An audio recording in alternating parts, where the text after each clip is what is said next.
Ilang linggo bago ang pasukan, alamin natin ang latest na presyuhan ng iba't ibang gamit pang eskwela sa Dagupan City.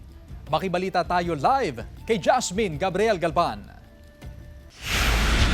Jasmine?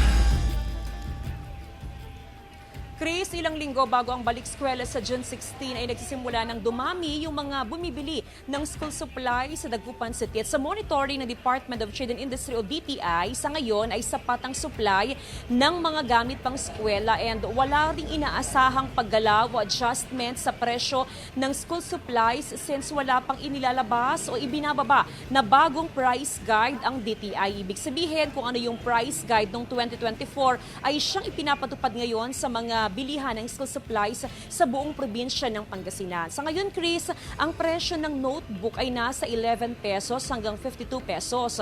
Ang pad paper ay nasa 9.50 hanggang 51 pesos. Ang lapis ay nasa 11 hanggang 17 pesos kada piraso. Ang ballpen ay nasa 3 pesos hanggang 21 pesos kada piraso. Ang crayons ay nasa 12 hanggang 114 pesos. Ang eraser ay nasa 4.50 hanggang 20 pesos. Ang sharpener ay nasa 15 hanggang 69 pesos, habang ang ruler ay nasa 16 hanggang 29 pesos. Yung presyo, Chris, ng school supplies ay nakadepende sa kung anong brand ng school supplies ang bibilhin ng ating mga kapuso. So meron yung mga brand na medyo mas mura, habang meron naman yung mga brand na medyo may kataasan ang presyo. At ayon nga sa DTI, tuloy-tuloy yung kanilang gagawing pag-iikot para i-monitor ang supply at presyo ng mga ibinibentang school supplies sa probinsya ng Pangasinan.